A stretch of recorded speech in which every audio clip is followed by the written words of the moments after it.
Hayley Phinn onto the podcast. And what was that feeling? So my husband works in sales as well. How were you feeling, because adapting to that new environment? He's the boss in this house. Client knows that they're obviously their rates. After uni, you obviously made this pivot. The mindset's completely different. Yeah. Like Why is the that? stress is different. Because You faced a lot of hardships and hurdles. I was left to just manage. And it was like a light bulb. Is there a way that not many people know of? Even though I was on holiday for 2 weeks and I spent most of my time in the hotel room working on this deal. Were you scared? I'd just finished university and I was just working in a telecoms, being a receptionist. You've had the opportunity to work with CEOs. Oh, there's Hayley in the local area. She's amazing, Do startup companies really get treated fairly? Hello everyone, welcome to the second episode of the FMU Founders Mindset Unfiltered podcast. My name is Albert Matthew and I'm joined here today with a very special guest. She specializes as a commercial finance broker with over 8 years experience in the finance industry. She has always been a hard worker, starting at the young age of 16, working her way up the career ladder, gaining years of experience, and has even had amazing opportunities to work with CEOs who own international companies, doing tasks such as arranging their day-to-day diaries, and has even hosted large events which she organized on behalf of those CEOs who own international companies. Earlier on this year, her hard work and dedication to the finance industry led her up to open her own business called Three Business Finance, where she has the opportunity to help businesses maximize their full potential with the help of alternative finance options. We'll definitely talk more about her journey and her company throughout this podcast. But without further ado, I'd like to welcome Hayley Phinn onto the podcast. Hayley, it's lovely to have you join us today. Thank you very much for having me today, Albert. It's great to be here. Great to talk about my business and everything else that's going on at the moment. Good, there we go. How's your day been? It's been really good. Yeah, busy this morning. Had a meeting with a really interesting client who's wanting to jump into the property market and buy her first property. So, yeah, commercial mortgages at the minute are really popular. It's going through So the it's- roof. Yeah, through the roof. There's a lot of people people need housing. So there's people out there that want to help. So yeah, that was an interesting meeting this morning I had. And then this afternoon, I've had an existing client who's needing some new vans. So it's every day is a different day. It's great. It's brilliant. I do appreciate you taking the time to speak with us today. Thank you very You're much. very welcome. So let's rewind to before January 2025, before the launch of your business, when you were preparing the business plan and structure. I'm sure you faced a lot of hardships and hurdles. So what kind of planning and structure were put in place prior to the launch of the business? The main thing was getting the feelers out there, obviously speaking to my existing clients. They've been my clients for years. They followed me at every brokerage I've been to, and just having that conversation with them. They're business owners, so asking for their advice, asking them if it would be a good move. Obviously stepping into building your own business, you don't have that comfort blanket of a salary every month. So it was such a big decision, but every single one of my clients, they backed me and said, "Let go and do it. You can do it. You've been in it long enough." So I think, what have you got to lose? If it doesn't go, if it doesn't work out, I can just jump back into obviously, full-time employment, to finding out whether I had enough clients, A, to support the business, and B, would it potentially work out? So yeah, that was the thought behind everything and setting up on my own. I think having that set of clients where you know you can trust them and you know that they'll back every decision that you made, it's quite confidence boosting, to someone that's opening up a business. It's quite comforting. How did you make sure when you were choosing out your clients that they were the type of people that you wanted to go for and that were perfect for your business? I think the big thing for me is one of my unique selling points is I really look after my clients. It isn't a single transaction. It's about the relationship. It's about building those relationships over time. It doesn't happen over one deal. It happens over years and years and years of getting to know your clients. And, I reached out to quite a lot of them. I didn't just reach out to one or two. I reached out to, a lot of them and said, "I'm thinking about doing this, not quite sure, thought about it for years." not really had the confidence to do it. What do you think now? I think now's a good time for me to potentially do it after Christmas. And they just said, yeah, we will back you. We've got clients who will then, use your services. So, yeah, of course it's a risk, but I thought I could trust my clients and, here we are now, and all them clients that told me to go for it have been here and, used my services from January up until now. There we go. So it's worked out. It's worked out in the end, Definitely, there's still some obstacles. of It's course. definitely an emotional roller coaster. Anybody will agree who has their own business. But definitely, reward over risk, I think, Without a doubt. and it's really important for people to go out there and do that. Without a doubt. So during this planning process that you went through before you started the company, was there ever a concern for you about raising capital? 100%, 100%, because I'd gone from earning quite, a nice salary, a comfortable salary, to nothing. Although I had my clients, they're not buying every month. They might not have been buying till, say, July. So, I've got to fill the void for the first 6 months per se. So yeah, it was definitely a worry, and one that I didn't take lightly. What was the way that you decided to go for when you needed to raise that capital? I just obviously spoke to family. Family were very supportive. I couldn't be sitting here now talking about my business and talking about it flourishing without the support of my family. And I did have that backing, and that did help me. Some people don't have that, but I was fortunate enough to have the backing of my family to help financially if required.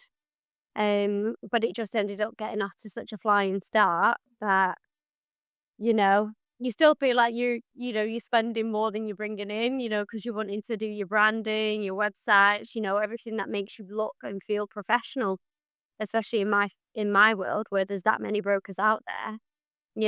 It's you got to differentiate yourself from 100%. You have to become the other unique. one.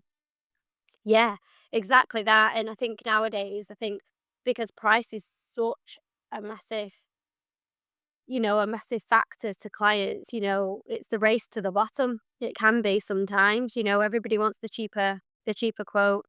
And because there's that many out there, I think it can be quite hard sometimes. And I think going back to it, I think that was my decision as well to go on my own because, I've got no overheads. I've got, I don't need to share, what I earn with anybody else. So I was able to be really competitive in the market, which again, worked in my favor. So you said that you do need to spend quite a lot when you're first starting up a business. Obviously, you need to make sure that you're investing into things that maybe other finance brokers might not be invested into. But for some people that's opening a business, they might be scared because of that. They might be scared that they might not be able to raise that much capital. They might not be able to, find their ways to do so. So what advice would you give to them? Is it better for them to save up? Is it better for them maybe bank loans, financing options, or is there a way that not many people know of? I think the main thing for them is, a business plan is paramount. They have to go in with with the mindset of you might not earn anything for the first couple of months. Do you have enough money in the bank to keep on living, paying the bills and everything like that? You can't just go into it and think, it's gonna take off straight away because it actually is not. 9 times out of 10, it isn't. Only one of my deals went through was because I've been working on it 6 months prior. It wasn't because it just fell on my lap. It was actually working in the background. And without that, I think it would have been an uphill struggle for me, but it actually gave me some breathing space. So for somebody else, I think, yes, they definitely need to save. I think that would be the best advice I could give them. But then again, they could get a business loan out, and I do help a lot of new startup companies, and now they're flourishing because it was much easier to spread the cost of £10,000 over a course of 5 years than it was asking, well, Mr. Customer, you need £10,000, and it really did help them because £250 a month, is a lot more, you're able to pay that, aren't you? Rather than trying to find the £10,000 up front. So Yeah, there is different methods for different clients as well. It all depends on their situation. Everyone's different and everyone's financial situation's different. So It requires a lot. It does require a lot of finance. It requires a lot of time, a lot of effort. It can be hard. it can be hard, and I think you've got to be resilient. You've got to want to get up in the morning and do it because nobody else is doing it for you. You've got to it gives you a purpose. I think the shift of working for somebody to working for yourself, the mindset's completely different. Yeah. Like, Why is the that? stress is different because you're representing yourself.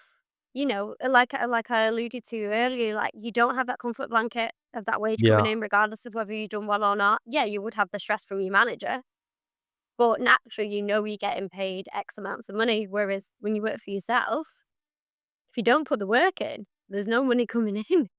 Am I right in thinking that from working for someone to working for yourself, as hard as it might seem it to be, you get like a sense of freedom because you're in charge. You make those decisions.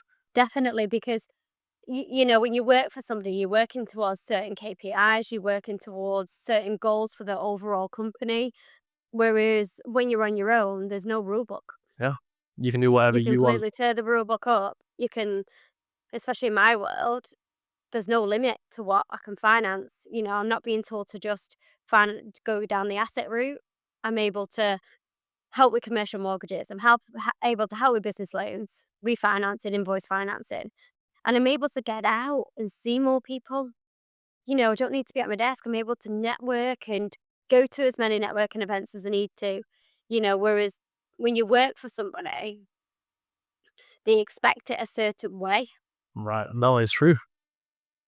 And I think it works for some people. Some people need that structure. Some people need somebody to be telling them, today you're doing this, tomorrow you're doing that. Whereas for me, I'm a go-getter. Like, I like to get up. I like the pressure. I like the pressure of thinking, oh my goodness, there's nothing in the bank. Like, we need to, where can I get the money from? And yeah, the freedom's different and the pressure's different. The pressure's completely different. And I think it definitely does depend on the mindset of the person. That is a big factor. But let's talk about financing options, as your experience is in commercial financing. Do you believe that financing assets is a good way to uplift workflow and produce better outputs for companies? definitely, because for one, if they finance the asset, they're keeping the money in the bank. The asset pays for itself because 9 times out of 10, the FD will know how much that piece of equipment generates the business.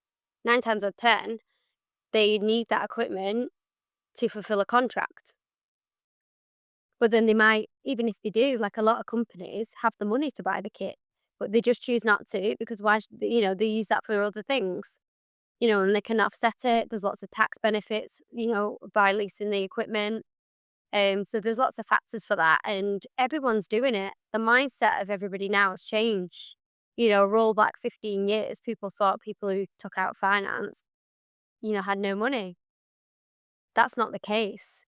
We're in a world where everything's on finance. We all have Netflix on. We all have Netflix on a monthly. We don't bat an eyelid with it. And it's the same in business.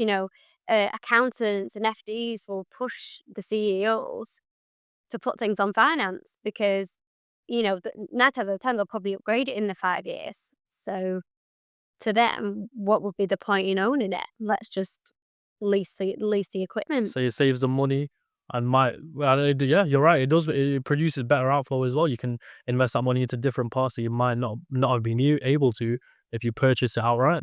Yeah, exactly. And like, going back to, say, if they wanted to upgrade the kit, they'll go back to probably the same supplier. So for the full circle of the chain, the supplier is then getting another deal from the client. So then it's a win-win. It's a win for the broker, it's a win for the supplier, and it's a win for the client. Or a window around. Yes, definitely, definitely. And again, we'll go back to that mindset. It's the mindset of people nowadays. That stigma's gone of, oh, if you want it on finance, you can't afford it. No, it's not. It's not like that at all. People take out finance because it's a great option for the business. Why not keep the cash in the Now, bank? I wanna ask you, A question. How fair is the industry? And by fair, what I mean is, do startup companies really get treated fairly, or are they deemed as low priority clients, as some might say? I disagree because I deal with a lot of startup companies. They're actually my favorite clients because, well, I'm a startup business as well. So, but I've been dealing with startup companies since I started in the finance world, and they're the ones that need it the most. They can't. They need it to be able to to start trading. Of course, the risk element for a lender is higher. So therefore, but 9 times out of 10, the client knows that they're obviously their rates will be higher than, say, a customer, a company that's established. That's a given because, a lender's got to lend them money on a business that's not even trading. So I don't think so. I think there's a lot of banks out there that do want the help, and it's about having the right broker who understands new start companies, who gets to know what the business is about, the rationale behind what they're buying, to then instill that confidence into the lender. So no, I do think they get treated fairly. Yes, it is harder to secure finance for them, but that's just the risk, isn't it? That's just because of the risk element. It's not because they don't want to help. It's just you find yourself like they're working in a garage, but then want to open a takeaway. Sometimes you know, they don't always Yeah, I align. think once you do instill that confidence into the small businesses, the small startups, you can really start to see the results. Not just for them, but for yourself as well. You'll see that they start to come back to you. And then once again, you'll build that trust with your clients. Yeah, exactly. Like, and that majority of my clients have come from startups. And now one of my clients is a Oh multi-million wow. pound company. Oh wow. So, and that is just literally over the last 6 That's years. amazing. And to be able to be a part of that very first truck that they bought to now, whereas nationwide people ring him and say, I need a truck, can we sub hire it from you? It is incredible because if he hadn't have got finance for that first truck, he wouldn't be trading. And I can imagine that feeling, not just for them, but for you as well. It just compares to when you started and Yeah. how big you got now. The exact same feeling. What was that feeling? Just a really, really nice feeling, like, you're doing good for somebody. You care about that person, you care about their success. It is like I alluded to right at the beginning, it's not a transaction. You build them relationships, working in finance, they're trusting us, they're sending us their personal information. They're almost offloading everything, their their income, and they have to trust us to be able to do that. And, you know, brokers out there need to really work hard to almost be an account manager. I'm an account manager for my clients, rather than a sales broker. I'm an account manager because I'm there with them for the longevity of our relationship. Even if they want a settlement figure, I'm there to offer it for them. Whereas, there might be some that don't see that as a sale because it's a settlement figure, but it's a 2-second job for me. You had that opportunity to, start with small businesses and kind of relate to them. You've built them up and you've got them to where they are today financially. Let's go a bit further into time. When you said you started working at the age of 16. How has that shaped your mindset? And how has that influenced to manage your money, your time?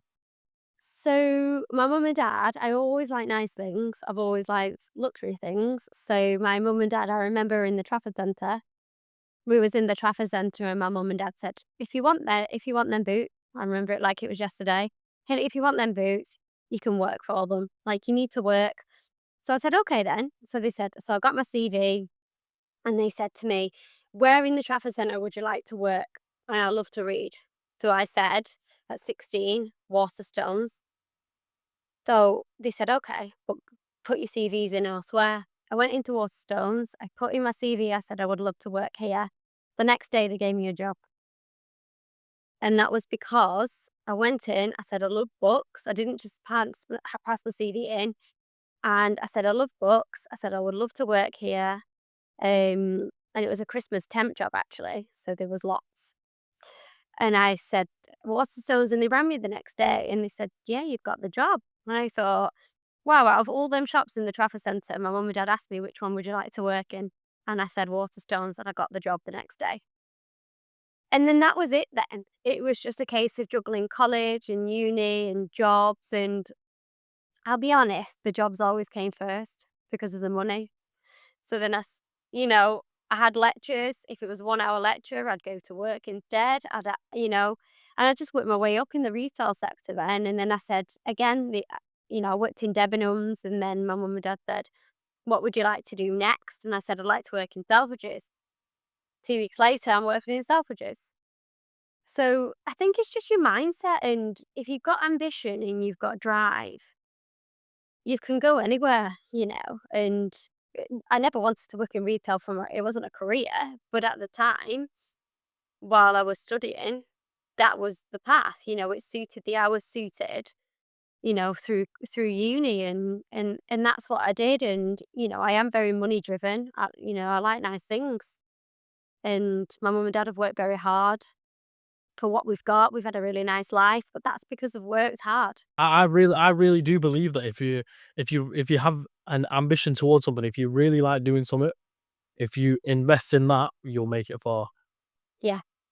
Yeah. I think there's a lot of people that are in jobs that they're not happy in. Like, did you get up in the morning? They see it as a chore, and we're working for a very long time, and you've got to want to wake up and do that job because it resonates with the client. You see it in stores all the time when you go in and they can't be bothered. They're not got a stressful job. It's just, it's just scanning a few items for you. And I just think, regardless of what your job is or what role you have, everyone should have the same, attitude, just a positive attitude. And that's the thing, like a lot of places you go to now, people don't have that. It's just a tick box exercise. Oh, I've been to work. Can't wait for the weekend. Like, they're wishing away the week. So I do think it makes a difference. And you've clearly got that ambition towards what you do now, and as a result of it, as I mentioned before, you've had the opportunity to work with CEOs. That's an amazing achievement, especially at a young age. That is incredible. And how was that? How was that? And were you scared? That was intense. Yeah, that was really intense. Like, I just finished university and I was just working in a telecoms, being a receptionist, and I loved it. Absolutely loved it. I'd still be there now. But I wanted more money. Again, I was money driven. And I went for this interview. Oh my goodness. It was like the CEO, the FD, and the sales director, the most intense interview I've ever had to date. And I thought, "Oh my goodness, this is out of my depth. Like, this is my first PA job. W What can I do? I don't know what I'm doing." Um, and then I think I just was myself. I had that chat with them. And, the CEO was, you know, he he was tough, really tough. And then I went away, and I actually went away and said to my dad, "I don't think I've got the job." I said, "I'd have a feeling I don't think I've got the job." And then they rang me. It took a while, it took a week later, and they said I had got the job. And I thought, and a part of me thought, I hope I've not got the job because I don't know whether I'll be able to do this. Like, I think I've winged half of what I've said. And then, like, I flew to Dubai with my CEO. I looked after his diary. I went to look at houses for him, in Dubai. And just being there 24/7 for a CEO it is intense. It's scary, I can imagine. It's scary. Yeah, it was definitely a scary role. It was probably the one role that I wasn't comfortable in. Okay. I found it was because you're always having to do what they want to do. You can't think, "Oh, well, I'll do this instead." You know, you've got to you've got to obey their rules at whatever time that may be. And you have to make There sure it wasn't. fits their standard as well. Yeah, of course. And like, when you think you've done something right, normally it's okay, but you have to then go back to them and go, "Is this okay?" "No, it's not." And then you're thinking, right, well, I've got to start it again, and you go back to the drawing board with it. Ha So have you ever had a time like that when you presented you've presented something and they've said that it's not up to their standard? 100%, yeah, I had it. To be fair, I had it quite a lot. Like, I would go, like, because sometimes people are on different pages. So what I interpreted, what I was needing to do was completely different to what he actually wanted me to do. So I'd go in and I did a mock up all these for a meeting, ready to get the meeting ready. And I went in, this was 10 minutes before the meeting, and I said, right, ta-da, I've done it. I'm really proud of myself. I thought I'd done it right. And he said, that's completely wrong. That is completely wrong. I suggest you go back. I suggest you go back and he didn't tell me what was wrong though. He just said it's wrong. He just said it's completely wrong. So I had to suss out what was wrong. What So was it the was drive? What kept you from, just walking away?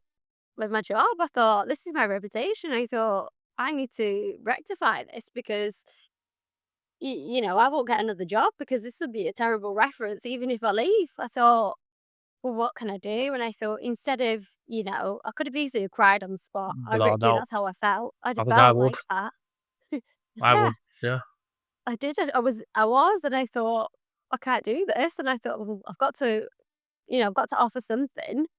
Um, and then luckily it worked out. But yeah, it was definitely the most challenging job I've ever had. What rivers I can imagine. Now, if we go even further back, you mentioned before that you went to uni, and it was Uni of Salford. And at university, you did English literature with journalism because obviously, you like writing, reading, sorry, you like books. And then after uni, you obviously made this pivot to finance. How did that happen? When I finished uni, we didn't study digital journalism. So it was a little bit of a grey area. We studied print journalism, which is what I loved. I wanted to actually be a sports journalist. I was the only girl in the class actually. Obviously predominantly men. So I wanted to be a sports journalist, but then when it came to applying for jobs, it's tough anyway, to get into that sector.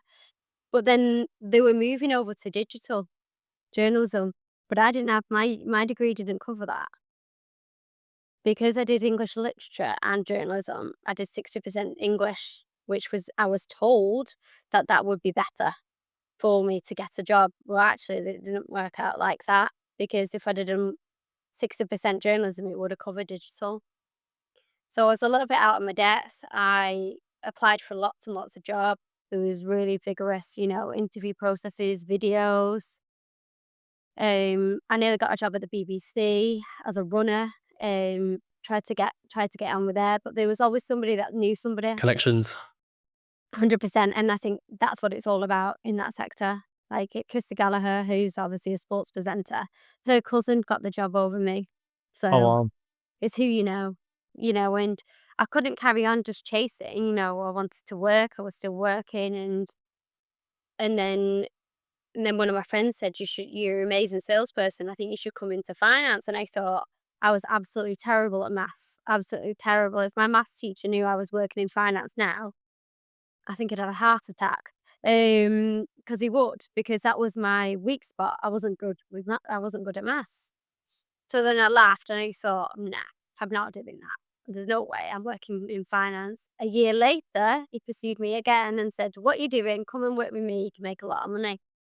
So I took the plunge and decided, because I knew I couldn't get a job in English lit and journalism. I thought, I need to start making some money. And then I just started in sales support, just learning the role, learning the job.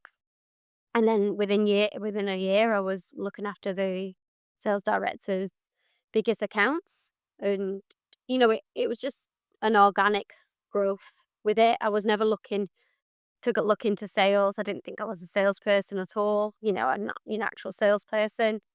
And it just happened, and I actually really, really enjoy it because, you know, I use a calculator, so it's never wrong. There we go, so you don't need maths. So I don't need it as such.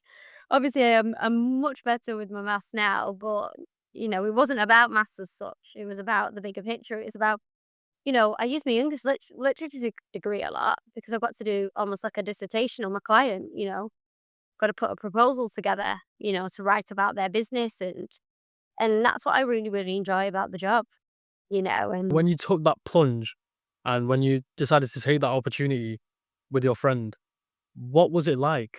How were you feeling? Because adapting to that new environment from me speaking from experience as well, it can be quite overwhelming, and sometimes for some people it can be the break off point. So how did it feel for you when you were making that transition? oh, I remember the first 6 months were horrific. Like, because you got to, because obviously it's financial services, so you got to, your due diligence, your GDPR, you've got to comply with everything. And I remember doing something wrong and I overlooked a document, and I remember, I remember the way I cried. I was thought, oh my goodness, like I can't do this. Like this is stressful. Like the environment, salespeople, and there's people on the phone constantly, and there's quick, quick, quick, quick. We need to send this for payout. We need this done. The client's picking up his car tomorrow, and I thought, oh my goodness, I think this is too much for me. And yeah, I did go through a phase of thinking I can't do this job, and then one of my colleagues went on holiday, and I was left to just manage. And it was like a light bulb in my head. I thought, and I did it. The colleague went on holiday for 6 weeks, so Oh it was a wow, long that was a time. lot. I was expecting a week. And no, 6 weeks. So I was thinking, well, to put the trust in me, I need to prove I can do 100%. this. And it was weird. I don't know where I found something in the back of my brain thinking, I ever do this, or where am I going with my life? Like, what will I do? And that was a turning point for me, when I proved myself. And then from there on, it just elevated, and they just opened more doors for me because they could trust me and know that I can handle it. So yeah, that's what happened. But it was tough, really tough. Because if that was me in that position, I genuinely don't know what I would do if I was left alone for 6 weeks in a new job. That'd It was be over Chris. very It was over Christmas as well, and I can remember talking to a funder on Boxing Day, and I was like, well, at the time I didn't have any responsibilities. I still lived at home with my mum and dad. I didn't really have the responsibilities. If it was now where I've got a little boy and my husband, I don't think I would have been able to do it because life's different. But because I was younger, I think that did work in my favor because I had no responsibilities. I didn't need to worry about bills. I didn't need to worry about anything. I was able to plow into work. and you had that much more time to, plan everything out and make sure you do everything right. Exactly. I worked late every day. I worked till 8 o'clock. Even when I got home, I'd have dinner and then I'd log back on. And for them 6 weeks, it just carved my career. Well, If it wasn't for that, I don't think I would be in finance. I don't think I'd be in financial services, to be honest. thankfully that did happen, and Yeah, thankfully you are exactly. at where you're at now. Yeah, exactly. Now, Yeah. if we stick to finance for a second, I think the truth is that the industry is known as male dominated. As a female entrepreneur, first of all, you yourself, you're setting a huge example to all females around the world who might aspire to open their own business. However, as you might know, the field is often described as male dominated, with approximately, I think it's 63% of business owners globally being males. And then within that, in the finance industry, 55% of people being males as well. So the question that I want to ask you is what happened? Well, sorry, what inspired you to enter the field, the finance sector, especially with it being a male dominated section? I think a lot of women will agree with me here, but I think it's easier for a woman to work with a man. I think there's less office politics. I think you're completely different characters. You're completely different. I think a lot of males compare themselves to another male. I think a lot of women compare themselves to another woman, and I just think a woman brings a different dynamic. I think you know us women are very organized. I think most people will agree with me. Women are very much more organized. And I just think nowadays within the financial services, there's a lot more women. Same with construction. There's a lot more women in the industries, and it's amazing to see. Like, I think women need to be advocates of women. I think, it's still not there. It's still not where it needs to be. I still think some women are intimidated by other women's success, but I don't think it should be like that. I think all women should be, because I think everyone's a winner. Everyone can do there's enough success out there for everybody to share. I always think in that in our world, there's enough clients out there for us all to have a piece of the pie. And I do think it's changed. I do think there's a shift. I do still think sometimes though, some people prefer to speak to a male. I do. I think that's never going to go away. Do you know what it is? I think that sometimes, let's say two men are working together, I think that ego is getting in the way a little bit, Yes. and that can definitely, that might put them in not danger, but it might lead them towards the wrong direction. But for some reason, when it's with a female and a male working together, they kind of operate simultaneously. It's just it works. Yeah, exactly that. I think the male ego doesn't help them, and I think because it is such a male dominated industry that we're in the financial services, I think sometimes they can get wrapped up in their own ego rather than just doing the job. And I think they want to rush the job as well. You look at a lot of people's work and they've not actually understood the client because they've been so focused on taking the deal from somebody else that they've not actually listened to the client. Whereas a woman will step back, speak to the client. You know, I just think the approach is completely different. And I think in our world, I think more people do want to work with women because we just don't have that. I don't, I can't say greed, but I think men are just so focused on the money, money, money. They forget why they're doing it. I think a lot of men are like that. The customer's the heart of where we are. Without these clients, we wouldn't have a business. We wouldn't have any money. We'd have the money, and I think it's about the long game, whereas I think a lot of men in the industry don't think about the long game. I think they're thinking about the now. And I think that's where the pride comes in as well. When the money comes in, then they kind of, start to they start to capitalize on the pride more than the actual ambition. All you need to do is look on LinkedIn. And do you ever see any women in financial services posting a list of how many deals they've done for the month? I Don't don't. see any. I But don't. you'll see one guy put one up, then another one will put it up, and it's like, It's always a leaderboard with them. yeah, yeah, Has exactly.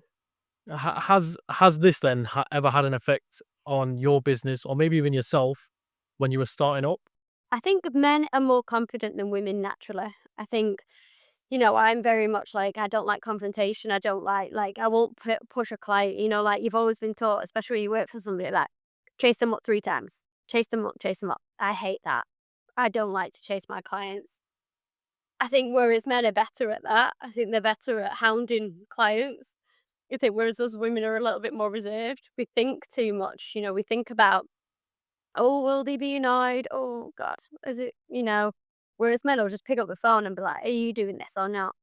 You know, and I think it's a good thing for men because, sometimes I've lost the deal because I haven't chased the client enough. And then that other broker has, they've called them and said, what? And they're like, yeah, go on then, we'll do it now. They caught them at the right time. And I think, God, I quoted them a couple of weeks ago, but I didn't follow up. So I think it can work in their favor, definitely. I think they are definitely more, I can't say hungry because those women are hungry, but I think we're just in a different way. I just think, you know, we just look at the long term plan. I mean, yeah, no, that is fair enough. And what did you do to overcome any worries of entering this field? I think I think you have to take risks. I think it was a risk, you know. I don't think it's about overcoming it. I think it's about the doing. Instead of worrying about it, get on the phone, speak to people. I took the plunge and joined a BNI networking event. It cost a lot of money for me for an outlet. I thought, gosh, but that's a lot of money. But it was the best thing I ever did because I'm surrounded by business owners, one-man bands like me, ones that are established and got lots of clients now, and, I don't need to do that cold calling that I dreaded, I didn't like to do, again, going back to I don't like pestering people, I'm not an actual salesperson. Whereas with BNI, I'm speaking to people that know me, who can refer me and know what I can do. It's just having that warmed up referrals and, I did take the plunge. I didn't know what BNI was really about. Um, I've just approached it a different way and I've really thrown myself into the BNI and really utilising what I've paid for, And really. that's good. That is good. And you mentioned quite a couple of times now that you've attended networking events yourselves. You mentioned BNI. Um, how important is it, as a startup entrepreneur, how important is it to go to these networking events and how can it affect your business? It's so important because when else would you meet these people? You just, I'm actual friends with people that I would never ever connect with on LinkedIn because naturally you wouldn't think an accountant and somebody in finance would work well together. So a graphics designer and someone in finance, how did they work well together? Well, it's because of our connections, and you really gel and they want to see the owner of the business. They see that you've took the time out to network. You go in there, putting yourself out there, saying, "Hi, I'm Hayley. How can I help? What do you do?" And I don't think anything beats face to face interaction Because because, you can really sense out the actual feelings, I'd say, when it's face to face. yeah, you get to know them on a personal level as Mhm. well. Like, it's not just a business transaction. It's about, getting to know each other. And, if you get a good feel from somebody, then naturally you're going to want to work with them and you're wanting to help them as much as they help you. So it becomes, a two-way street, doesn't it? With going to these networking events, I'm assuming as well, because I'm still yet to go to one myself, but I've heard a lot about it, and I've heard that it's great to build connections when it comes to business, because obviously it's not just the advice that you get from people, but you can also get people that would be perfect fit for your company itself. Yeah, exactly that. Obviously, me being at BNI, two people offered me a job from just being at BNI. And that in itself, I just thought, gosh, I would never ever be in contact with these people. But they met me, they knew, and that was nice because I just thought, gosh, these people, I had a real impact on these people, and I think for you, obviously, having your own business and building them connections, you don't know who they know, Yeah, and you never know what's around the corner. And me seeing them every Tuesday, something could have changed from last Tuesday to this Tuesday. They could have just met with somebody at a different networking event and thought, oh, that guy, it happened the other day. One of my friends went to a networking event and heard that the client needed a crane. And he thought, Hayley finances cranes. And he put me in touch. And I wasn't even there, it is. So it's great to and build opportunities as well. yeah, exactly. And also when you're a one-man band, it can get lonely. You're on your own. You're doing it all on your own. And I think it's like having a little family, like I'd your say so. own little, A little close like, circle. yeah. And if you're having a bad week, like I had a bad April, I said, oh, don't know what to do. Like, oh gosh, it's tough out there at the minute. And they said, we all have them. We all have Do them. you mind me asking what happened in April? Just a lot of the deals just didn't, they rolled into another month. Your pipeline can look so healthy, but it's great having a nice pipeline. But if it's not going ahead, it's irrelevant, and you sometimes, like, stupidly, had all my eggs in one basket and spent that much time on one deal, even though I was on holiday for 2 weeks, and I spent most of my time in the hotel room working on this deal, only for at the very last 11th hour, pulled through, like pulled out, And I'm sure that was heartbreaking as well. because I hadn't had anything else in the basket. And although I've been in the industry a long time, I still had thrown all my eggs in one basket when I shouldn't, when I've always been told by my ex-managers, never ever do that. And I found myself doing that. So what advice would you give to someone that's doing that? And what would you tell them to maybe, what better approach is there for a situation like that? I think it's managing time better. I think I didn't manage my time very well. Um, I was so I was so set on this deal going ahead.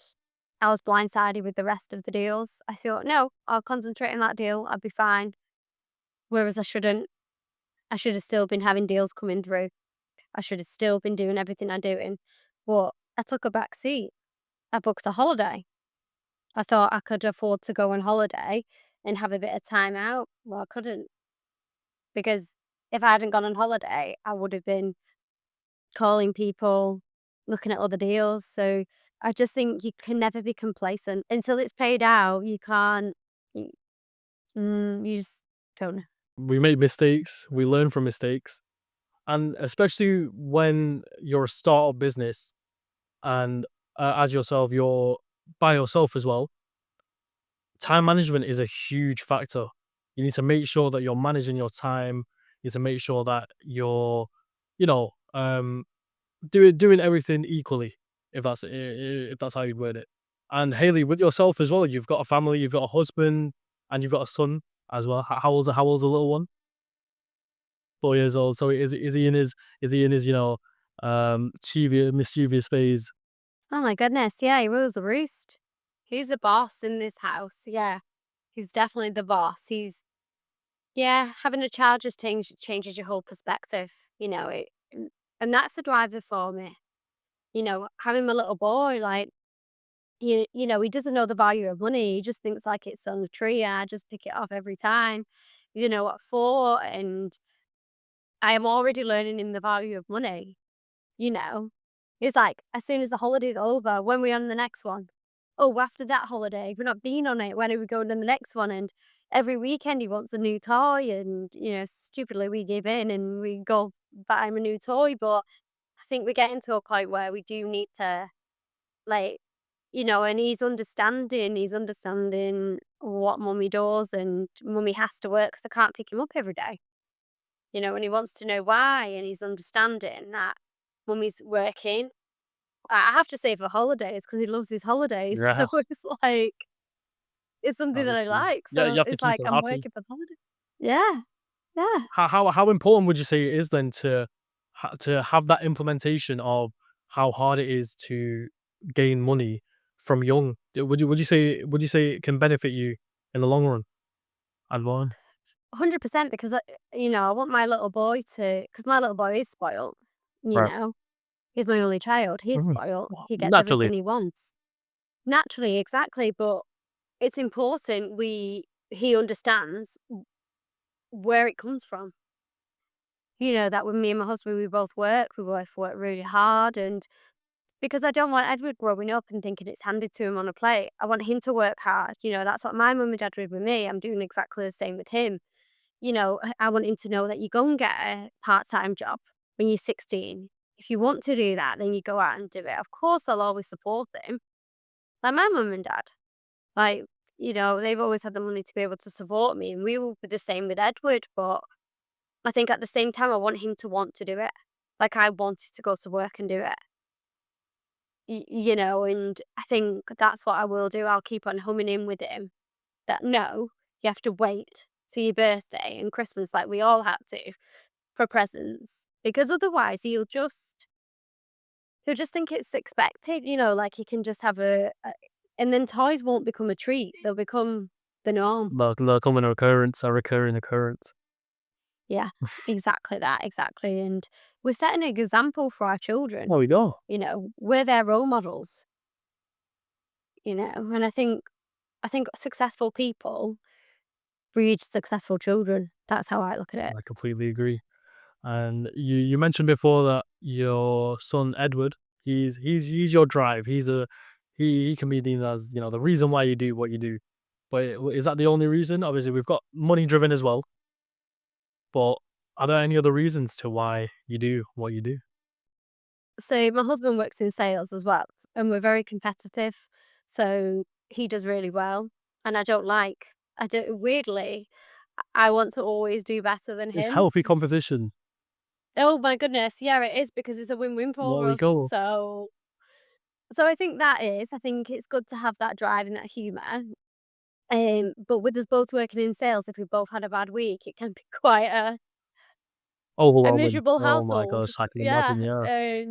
because we can't pick each other up because we're both in this lull of, "Oh my goodness, I've lost a deal," and I'm a bit like, "Oh." Um, but no, my driving force, I wanna look after my mum and dad, I wanna give back to my mum and dad, I've had a wonderful life, and I just wanna be able to treat them. I want to be able to just go out and go, "There you go." Like, now I go out and I'll pay for dinner and stuff like that, but I want bigger things. I want to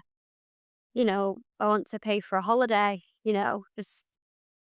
just give back to them, really. I think that's always what I wanted to do, and no expenses spared. I think that's it. Financial security for me is a big thing. 100%. I think for most of us, if not everyone, it's our big dream to maybe retire our parents. We've always said this when we were young, to retire our parents for all the hard work that they've done for us as well. And that's seen as a huge motivating factor for myself, and I'm sure for you included as well. Yeah, my dad still works. He still works full time, and he spoils my little boy rotten. Like, oh my goodness, like I've had to tell him to stop buying toys. Um, Whereas my mum's retired, and I would just love them to have that time together, you know. And I just think that I can make that happen if I can carry on and I can do well and keep that drive. I want to be able to say that my dad was able to retire and I was to be able to help him, because there's still a lot of people out there that rely on the parents, and it shouldn't be like that. I wouldn't want Edward to rely on us at 36. Like, I know my husband certainly wouldn't like, but he wouldn't like that at 18, but I just think, yeah, I would really love I to do think it's that. that sense of pride as well that they'd get. Seeing your young child grow up so well and even start off their own businesses, that'd be amazing. Yeah, and my mum and dad have been my number one fans, I'll be honest. They have been just incredible. Like, I've had days where I've just rang up and thought, what am I doing? What am I doing? And they've been like, Hayley, in your first year of any business, you'll be lucky if you make any money. You're doing more than that. So you just need to keep on going. You might need to cut down on your holidays. You might need to cut down on a few things, but it's not forever. And they've really kept me going because it is tough. It is tough out there. It's not easy. It's not for the faint hearted, that's for sure. Definitely, definitely. I wanna switch up a little bit now. Um, when when you're a startup, there's naturally you're naturally faced with many problems and hardships that come naturally with opening a business. A lot of our audience are either blooming entrepreneurs or entrepreneurs that already have businesses. So I want to ask you something that I have asked every founder that has come onto this podcast. What's a specific issue that you're facing in your business right now? It could be a bottleneck, it could be something that frustrates you, or even something that you're just stuck on. Maybe, for example, it could be outreach. Have you got a specific issue? The business is completely exaggerated. There's that many brokers out there. It is tough out there because a lot of clients now, they don't like change. So if they've already got a broker that they've been using for years, same with my clients, they won't go anywhere else other than use me. So I get it completely. So it's hard to change that mindset of people as well, especially if you wanted to get business that they're already using a brokerage. And I think because the market's so exaggerated, I think it's harder to make money because, going back to the price, client to price driven, we all are. We all go and compare the market.com. And I do believe that our industry is going that way. especially now we have to disclose our commission, which I completely agree. We should be doing that. We should have been doing that from the off. It should never have ever have been something that we held from the client. The client knew that's how we make money, so why not tell them? But I also think it's another stumbling block because people will look at that and go, Hayley's making £500 from that. Can you make 300? Yeah, no problem. I'll do it for 300. So yeah, I just think I've said it before, but I think it's a rise to the bottom. I think everybody's desperate now to get as many deals in as they can. And I do think for me personally, I think that's the biggest challenge. And obviously the rates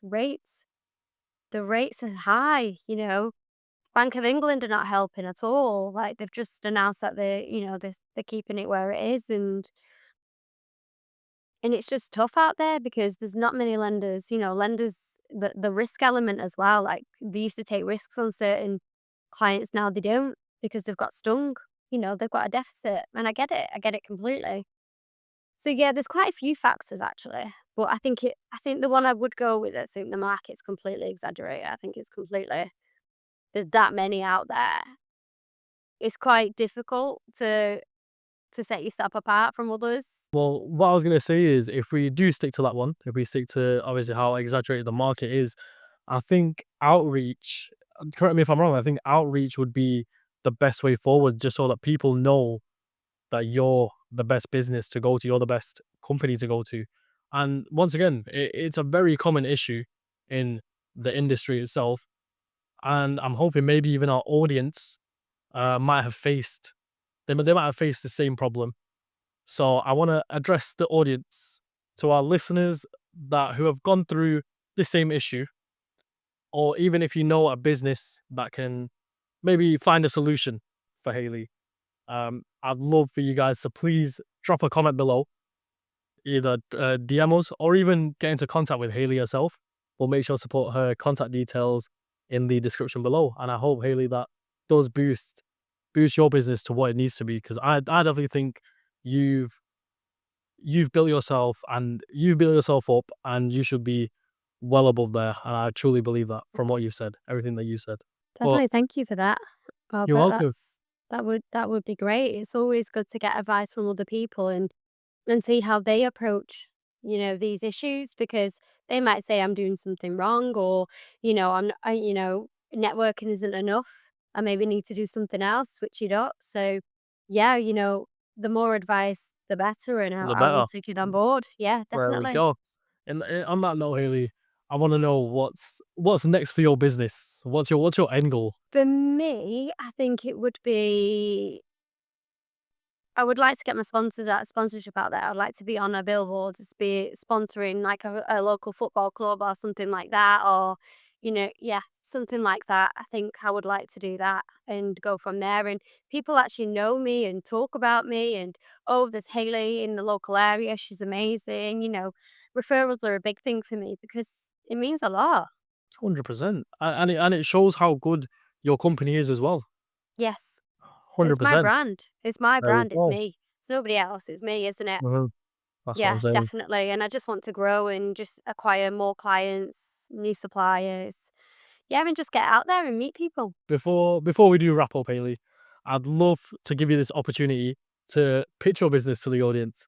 Maybe you can explain how other businesses would benefit from using your services, and also, please, if you could let the audience know how they can get into contact with you, that would be incredible.